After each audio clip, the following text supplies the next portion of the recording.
was talking to Monty, this time last year for you, for the pitchers, a lot of unknowns. Nobody knew who was going to be on the weekend. Nobody knew who.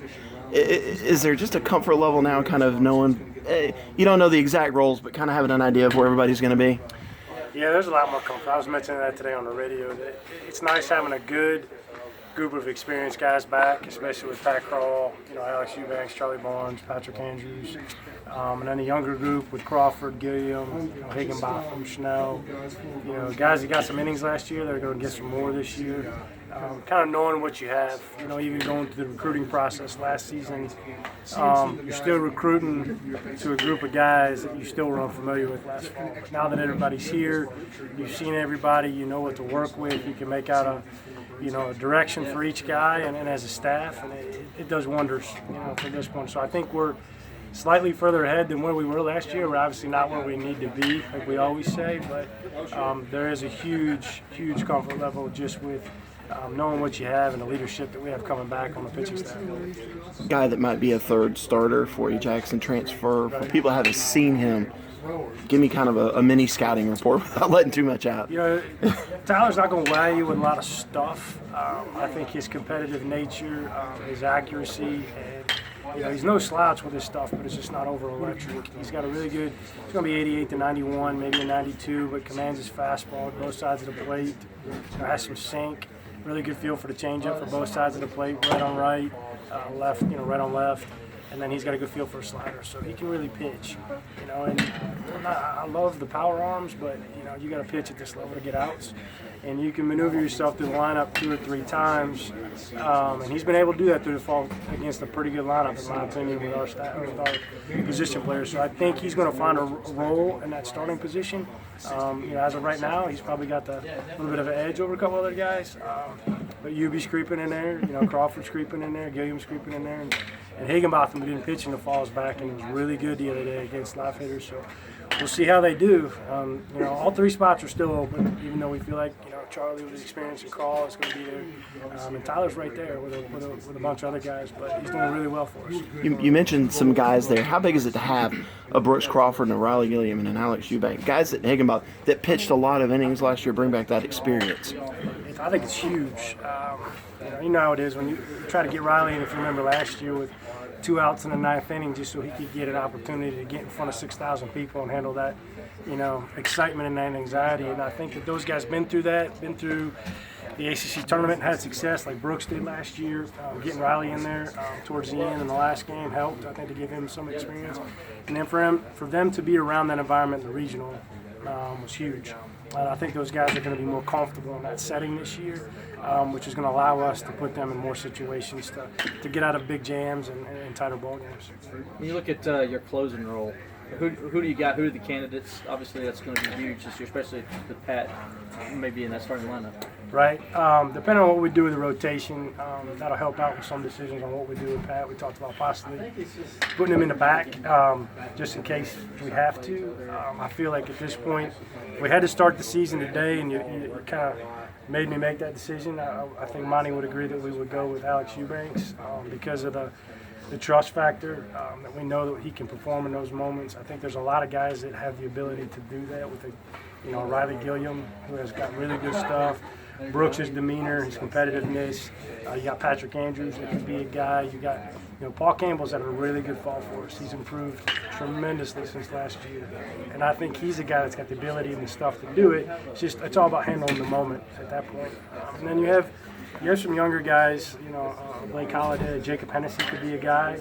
He's not ideal, but he's similar to Pat. He competes. He's got 3 pitches. He can locate.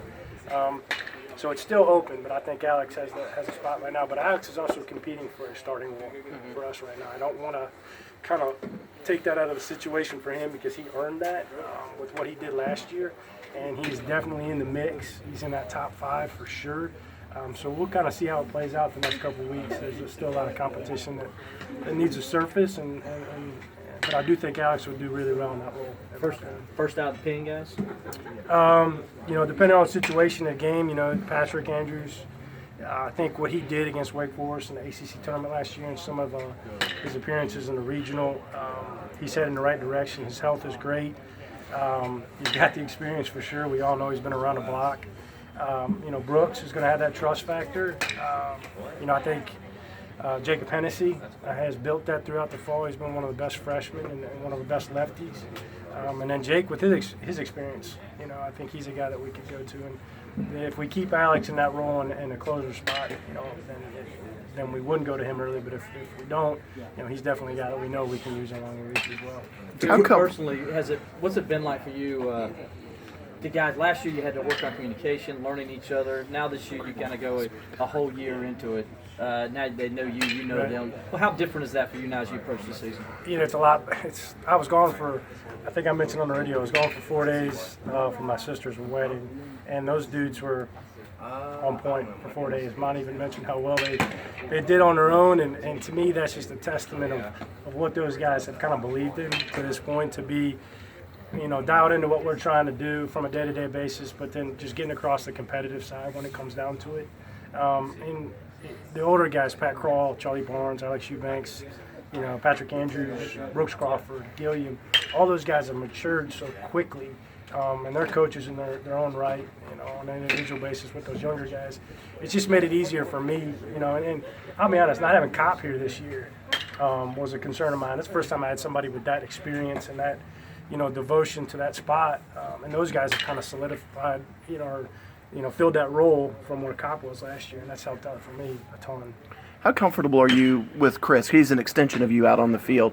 With him as a guy that can handle the game, handle the pitchers, be what you need him to be defensively.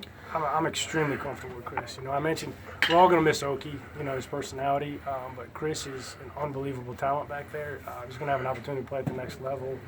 I think he's a different style. I think he's a different personality, and that's what it's going to be about, is how Chris can kind of handle each guy individually. I think that was one of Oki's traits, and I think Chris has done a great job to this point. And like I mentioned earlier, again on the radio, that it just depends when the other team gets in the dugout and all the emotions are come to play. Can Chris find out what's going to make Charlie Barnes tick? How's he going to calm him down? How's he going to get him energized? How's he going to get Pat Krall to where he needs to be?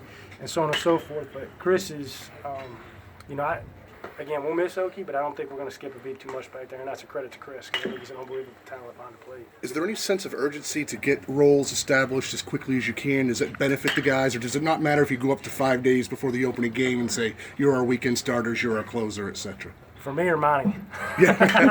For Monty, I think he would like to get it established so we get 3 guys in the set.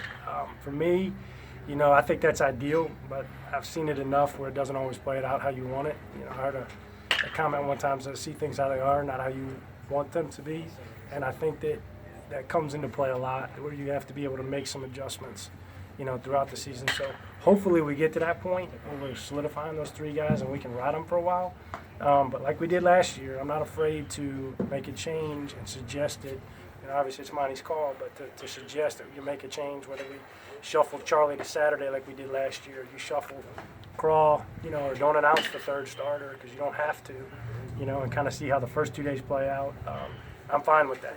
I don't think our guys love it. I don't think it's ideal, but I also think it builds a mentality that again, the kind of the motto we have is you're the ace of the staff. There's one guy at a time that can pitch, and if we have 16 to 18 guys that are the ace of the staff, it doesn't matter when you pitch. You just got to have that mentality from that standpoint. So ideally I'd like to have it, but I'm not concerned. I'd like to